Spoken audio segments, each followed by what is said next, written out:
Bapak, Ibu, saudara-saudari, dan anak-anak yang terkasih, selamat pagi. Hari ini kita akan mendengarkan dan merenungkan sabda Tuhan yang diambil dari Injil Yohanes bab 6 ayat 44 sampai 51. Sebelumnya, mari kita membuat tanda kemenangan Kristus. Dalam nama Bapa dan Putra dan Roh Kudus. Amin. Di rumah ibadat di Kapernaum, Yesus berkata kepada orang banyak, "Tidak ada seorang pun yang dapat datang kepadaku, jikalau ia tidak ditarik oleh Bapa yang mengutus aku, dan ia akan kubangkitkan pada akhir zaman." Ada tertulis dalam kitab nabi-nabi, dan mereka semua akan dihajar oleh Allah. Dan setiap orang yang telah mendengar dan menerima pengajaran dari Bapa datang kepadaku. Hal itu tidak berarti bahwa ada orang yang telah melihat Bapa. Hanya Dia yang datang dari Allah. Dialah yang telah melihat Bapa. Aku berkata kepadamu, sesungguhnya, siapa saja percaya, ia mempunyai hidup yang kekal. Akulah roti hidup. Nenek moyangmu telah makan mana di padang gurun, dan mereka telah mati. Inilah roti yang turun dari surga.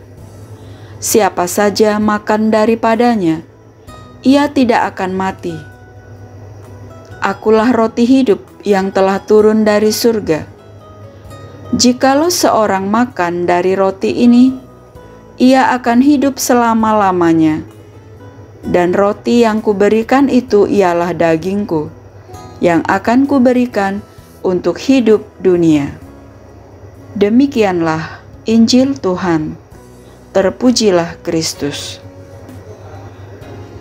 Bapak, Ibu, saudara-saudara, dan anak-anak yang terkasih, dari sabda Tuhan yang telah kita dengar dan renungkan bersama, kita ketahui bahwa Yesus menyebut dirinya sebagai roti yang hidup.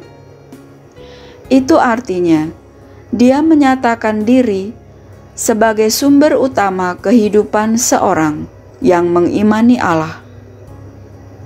Orang yang mengimani Allah tetapi tidak menjalin kesatuan di dalam Yesus, belumlah sempurna.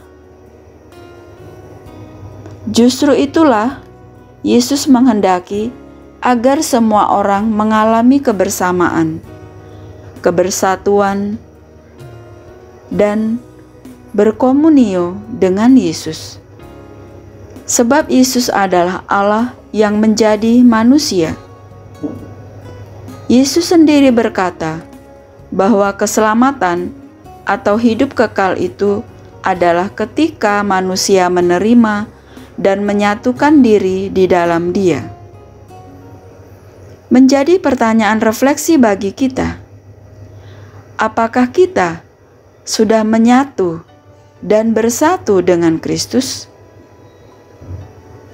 Maka marilah kita mohon berkat Tuhan, mohon rahmat-Nya, agar kita sungguh-sungguh mencerap seluruh misteri hidup Yesus melalui Ekaristi yang kita rayakan.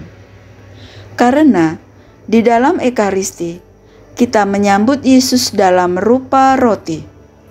Persatuan kita dengannya harus berdampak dalam keseharian, dalam hidup kita sehari-hari, sehingga bukan kita lagi yang hidup, melainkan Yesuslah yang hidup di dalam kita. Ya Tuhan Allah Bapa kami yang Maha Kasih, syukur dan terima kasih atas sabda hidup yang boleh kami dengar dan renungkan pada hari ini. Kami mohon berkat-Mu, agar dalam merayakan Ekaristi, kami sungguh-sungguh menyatu dengan Kristus. Semoga kami semakin ekaristis dan kemuliaannya semakin terlihat dalam hidup kami, kini dan sepanjang masa. Amin. Dalam nama Bapa dan Putra dan Roh Kudus. Amin.